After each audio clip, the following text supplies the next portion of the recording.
Olá a todos, vamos à nossa aula hoje de História da Salvação, aula número 4. E a gente usa na aula da História da Salvação o método da narração, né? Um conto, né? É contar a nossa história, como iniciou tudo. E até tentarmos fazer isso até mais ou menos os dias de hoje. Mas antes disso, vamos pedir à Santíssima Virgem Maria que nos ajude nesse momento de estudo e nos conduza nessa aula. Em nome do Pai, e do Filho, e do Espírito Santo. Amém. Ave Maria, cheia de graça, o Senhor é convosco. Bendita sois vós entre as mulheres. Bendito é o fruto do vosso ventre, Jesus. Santa Maria, Mãe de Deus, rogai por nós, pecadores, agora e na hora de nossa morte. Amém. Nossa Senhora de Fátima, rogai por nós. Ó Maria concebida sem pecado, rogai por nós que recorremos a vós. Em nome do Pai, e do Filho, e do Espírito Santo. Amém. Bom, ficamos na aula passada, às portas do paraíso. Adão e Eva tinham sido expulsos, a porta foi fechada por um anjo, quando eles saíram, a porta foi fechada por um anjo. Vamos agora entrar na história de Caim e Abel. Caim e Abel oferecem sacrifícios. Adão e Eva tiveram muitos filhos e filhas. O primeiro chamava-se Caim, o segundo, Abel. Caim era lavrador, Abel, pastor. As obras de Caim eram más, as de Abel, justas. Certo dia, ambos ofereceram um sacrifício ao Senhor. Caim ofereceu frutos da terra, Abel as melhores ovelhas de seu rebanho. Deus agradou-se de Abel e de seu sacrifício, mas não lhe agradaram Caim e sua oferta. Vejam a situação dos primeiros viventes, né? Logo após o pecado original, o ser humano aprende a desobediência. A gente vê que as obras de Abel eram justas, agradáveis para Jesus, para Deus, né? Agradáveis ao Senhor. Mas as obras de Caim, elas, por ele ter inclinação para o mal, por ele fazer obras más, as ofertas dele eram desagradáveis a Deus. Então, Caim não fazia as coisas de forma a agradar nosso Senhor. Ao contrário de Abel, que fazia as coisas justamente, né, obedientemente, com o intuito de agradar a Deus. Continuando a leitura. Caim mata seu irmão Abel. Por causa desta preferência, né, a preferência de Deus por Abel, Caim ficou tão indignado que o semblante se lhe tornou abatido. Deus repreendeu-o e disse-lhe: Por que te irritas? E por que razão teu semblante está abatido? Se praticares o bem, serás recompensado. Mas se fizeres o mal, sem demora o castigo te baterá à porta. Vence essa inclinação para o mal e domina-te. Mas Caim não atendeu à palavra do Senhor e continuou a guardar rancor no coração contra seu irmão. Um dia disse-lhe: Vamos passear juntos pelo campo? Quando ficaram sós, Caim atirou-se sobre o irmão e o matou. Vejam que Caim, por ter obras más, começou a se abater porque Deus olhava com bons olhos para Abel, porque Abel fazia coisas boas e Deus, coisas boas e agradáveis a Deus, e Deus se agradava disso. Já Caim não, fazia obras más. E aí foi tomado pelo pecado, né, da inveja. E aí o que é que Deus faz? Dá a oportunidade, como misericórdia que é, misericórdia infinita, chama Caim e diz para ele se converter, né, se mudar, para que ele mude. E ele mudando, né, seria recompensado. Porque quem pratica o mal só recebe o mal de volta. e quem se inclina e faz o bem recebe a recompensa. Então Deus já prometeu isso para o próprio Caim. Se praticares o bem, serás recompensado. Mas se fizeres o mal, sem demora o castigo te baterá à porta. Então Caim mata seu irmão Abel. Continuando a leitura. Deus castiga a Caim. Então perguntou Deus a Caim: Onde está teu irmão Abel? Caim respondeu: Não sei. Sou eu, porventura, o guarda de meu irmão? Replicou-lhe Deus: Que fizeste? O sangue de teu irmão clama por mim, pedindo vingança. Serás amaldiçoado sobre a terra que bebeu o sangue de teu irmão. Se o cultivares, negar-te-á colheita. Viverás errante e fugitivo sobre a terra. Veja que no Apocalipse de São João, né, quem já teve a curiosidade de ler, no céu, Deus recebe, né, dá-se a entender que Deus recebe o cálice do sangue dos mártires, aqueles que morreram em nome de nosso Senhor Jesus Cristo. E esse sangue dos mártires, né, como Abel também, de certa forma, ele morreu martirizado porque praticava o bem e ordenava tudo que era seu, o seu pastoreio, as suas coisas se ordenavam a Deus, e Caim não, se ordenava as coisas ao mal, não dirigia a Deus. E dessa forma, Abel foi morto por Caim, e o sangue de Abel derramado sobre o solo, né, como Deus fala, clamava por justiça. O que clamava por vingança, né, como eu li aqui, mas na verdade clamava por justiça. E o que é essa justiça? A justiça é o justo pensamento, o justo julgamento de Deus, né, que para o mal reserva o inferno, e para o bem e para os bons e santos reserva o céu. Não pode ser diferente disso. Caim também caiu exatamente na justiça de Deus, né? E o sangue de Abel, sendo um sangue de mártir, né? Vamos dizer de certa forma assim, né? De mártir, clamava por essa justiça de Deus, né? Porque, né? A gente tantas vezes diz assim, por quê? Eu rezo tanto, por quê? Né? Clamando a Deus, né? Não cobrando a Deus, mas clamando a Deus que a bondade que a gente faz aqui, que Ele tenha piedade de nós e nos dê a felicidade, né? Que é a felicidade eterna, as alegrias, né? Mas isso é só no final mesmo que teremos as alegrias celestes. Então Deus diz mais uma vez, primeiramente ele diz isso sobre Adão, né? Por causa de Adão, a gente viu, Deus amaldiçoou toda a terra por causa do pecado de Adão. Agora é Caim, por causa da inclinação e desobediência primeira de seus pais, ele se inclina ao mal, faz o mal.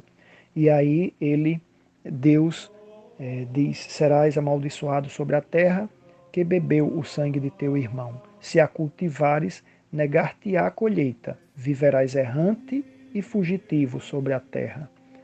Caim disse ao Senhor, meu crime é tão grande que não posso alcançar perdão. Irei esconder-me de vossa presença, e quem me encontrar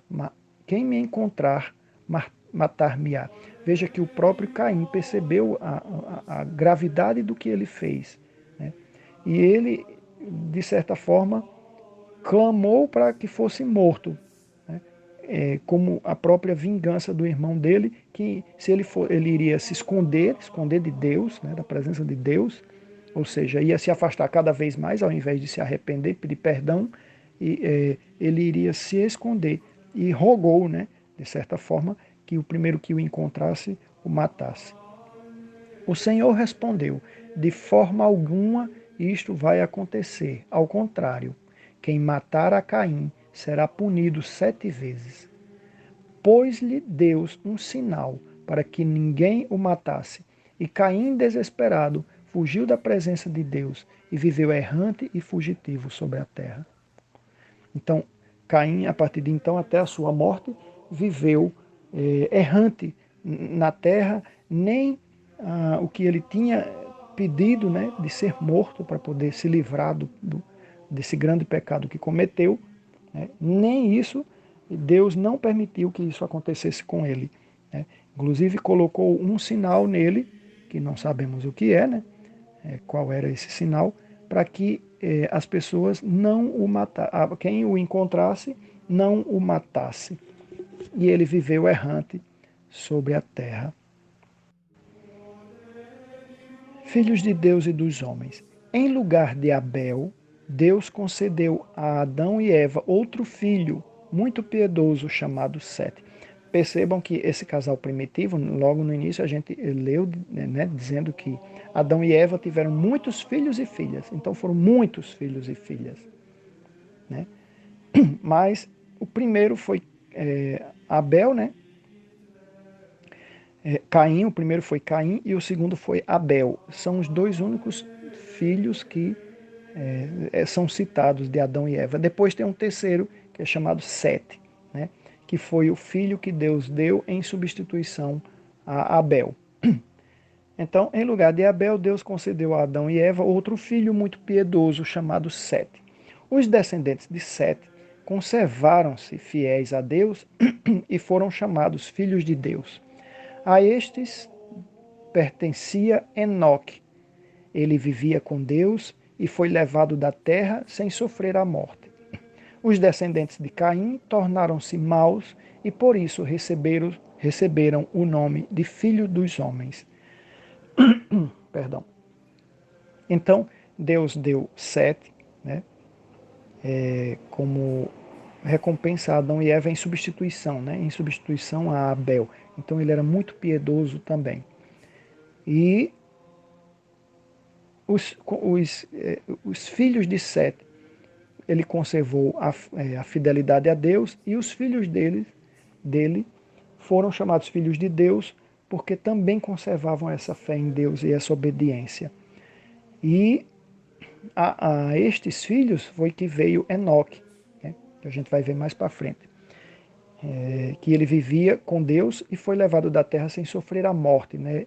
Na Bíblia está descrita que Enoque foi arrebatado, não foi morto. Por causa da sua obediência a Deus, ele recebe como se fosse um prêmio, vamos dizer assim. Mas lá na frente a gente conversa sobre isso. Já os descendentes de Caim, puxando ao seu próprio pai, tornaram-se maus e por isso receberam o nome de filho dos homens. Deus concedeu aos homens longevidade. Adão alcançou a idade de 930 anos, durante 56 dos quais conviveu com o pai de Noé.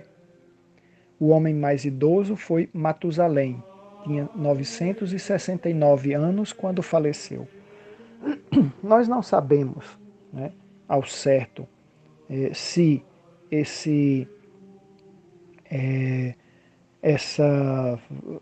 essa idade toda, se é só uma simbologia bíblica ou se realmente as pessoas viveram essa quantidade de anos. Né?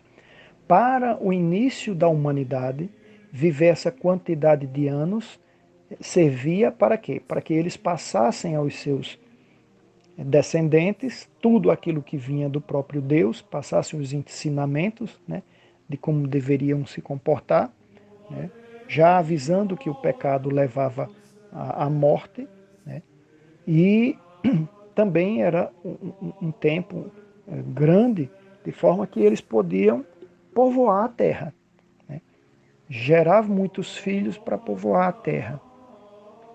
Então não se sabe muito ao certo. Pode ser que tenha sido assim, literalmente essa quantidade de anos, que com o tempo essa quantidade de anos passou a diminuir. Já lá no início mesmo, né, nos primeiros milênios, essa idade começou a baixar muito e as pessoas passaram a morrer no máximo com 100 e poucos anos. E como se tem até hoje, as pessoas morrendo no máximo com 100 e pouquinhos anos, né? Não se passa disso. Mas Matusalém foi o homem mais velho, a morrer mais velho, né? 969 anos, quando ele morreu. Daí Deus decreta o dilúvio.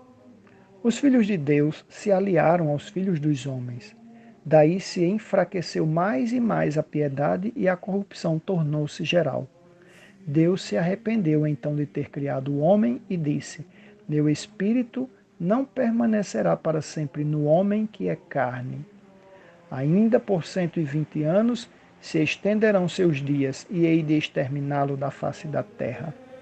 Então Deus se arrepende de ter criado o ser humano, porque o ser humano, ele, de certa forma, né, se arrependeu de certa forma, porque o ser humano, ele desobedece.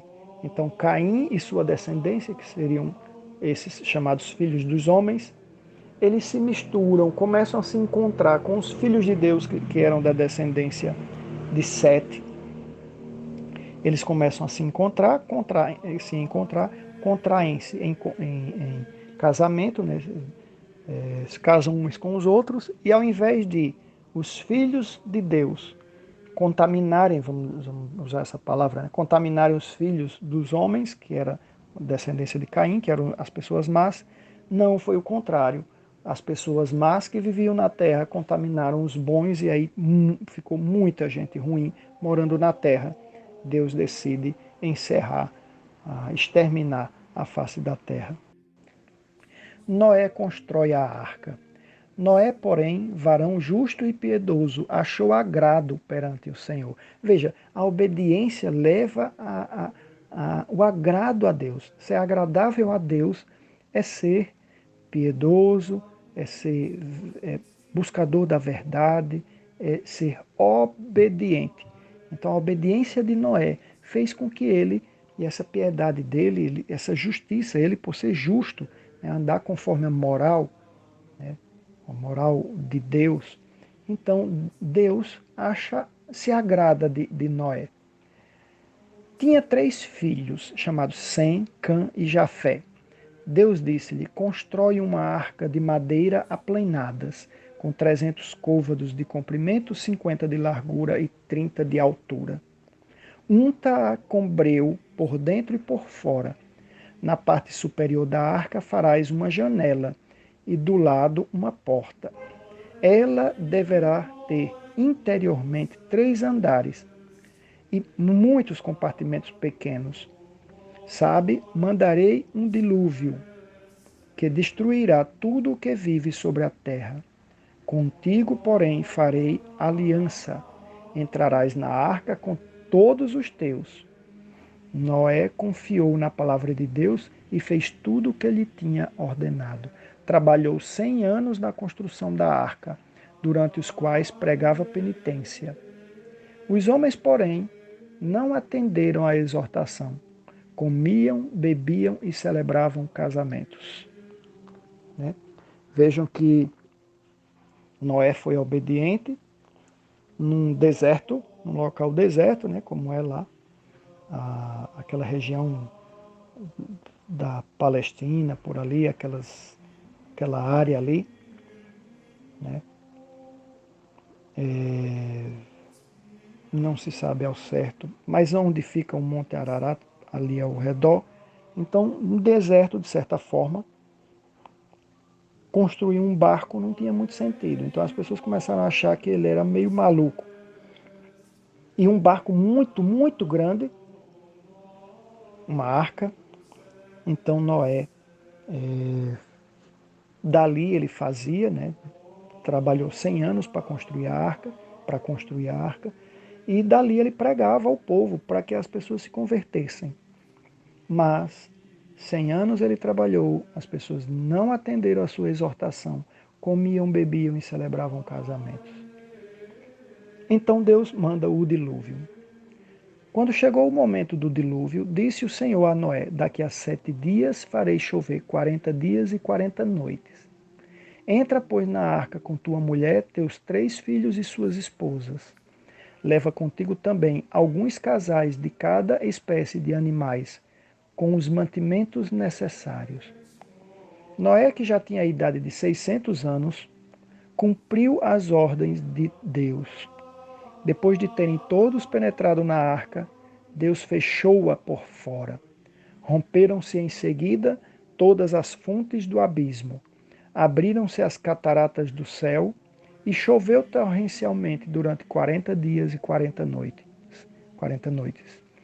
As águas subiram cada vez mais e se elevaram até 15 côvados acima das mais altas montanhas. Pereceram nas águas todos os homens e todos os animais que não estavam na arca. Esta, entretanto, se balançava tranquila sobre as ondas. Então Deus faz chover sobre a terra, 40 dias e 40 noites. Daí a terra inteira fica cheia de água e as pessoas e os animais e as plantas, tudo que havia, morreram afogados. Percebam os números que aparecem. 8 pessoas, era Noé, seus 3 filhos, 4 pessoas, mais a esposa de Noé e as esposas dos seus 3 filhos, mais 4 mulheres. Então, 8 pessoas numa arca, a arca da aliança, a arca da aliança antiga de Noé. Vai aparecer uma arca, já com Moisés, e depois a arca da nova aliança, que é a Virgem Maria. Então essa arca foi o ponto de sobrevivência da humanidade. Essa arca ficou sobre as águas, e as águas foram produzidas por uma chuva de 40 dias e 40 noites. 40 é um número também muito simbólico. O dilúvio enche de água a terra e nasce uma nova geração. Essa nova geração vem depois que as águas baixam.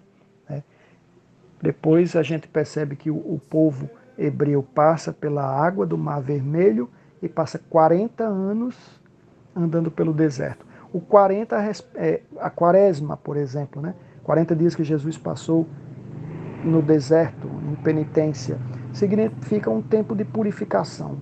40 dias e 40 noites para purificar a terra.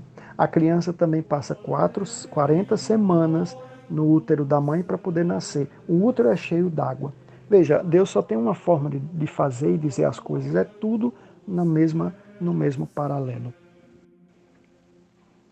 Então, Noé sai da arca. Durante 150 dias.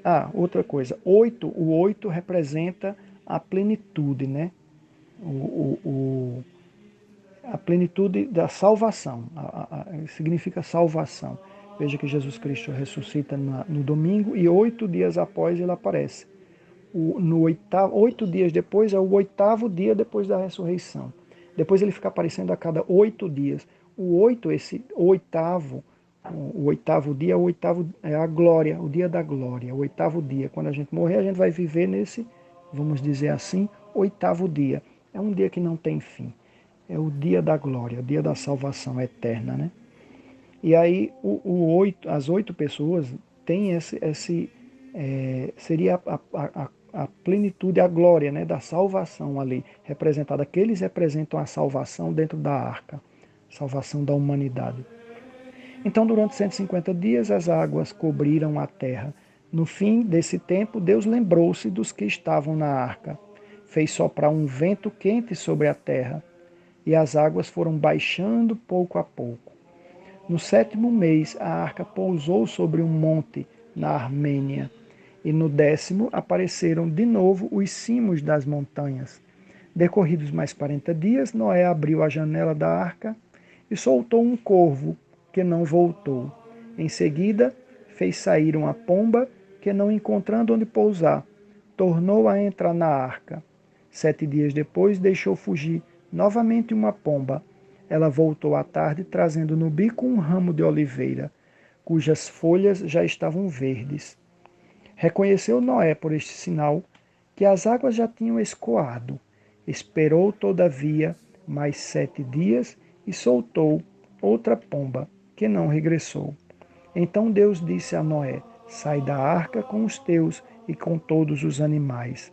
Noé saiu depois de ter habitado um ano inteiro na arca. E aí Noé sai da arca junto com os seus, né, seus filhos, sua esposa, suas noras e os animais que lá estavam. Bom, vamos ficar com nossa aula por aqui. Semana que vem nós vamos ver que Noé oferece um sacrifício e Deus faz uma aliança com Noé, né? Então, até agora nós vimos Deus criando o mundo, né? Os anjos, aí vimos um anjo que foi desobediente, chamado Lúcifer. Depois vimos Adão e Eva. E depois, na sequência, Caim, Abel e Sete. Ouvimos falar de Enoque, né? E agora Noé e seus filhos. Noé e seus filhos, os animais que eles colocaram dentro da arca. Veja que a nossa história vai se formando, a história da salvação vai se formando. Primeiro com Adão e Eva, né? Os acontecimentos com Caim, Abel e Sete, e agora com Noé e sua família. E a gente vai ver a sequência, né, disso nas próximas aulas. Então, nós ficamos por aqui por hoje. Semana que vem a gente coloca mais uma aula de História da Salvação. Que Deus abençoe todos vocês. O nosso auxílio está no nome do Senhor, que fez o céu e a terra. Amém.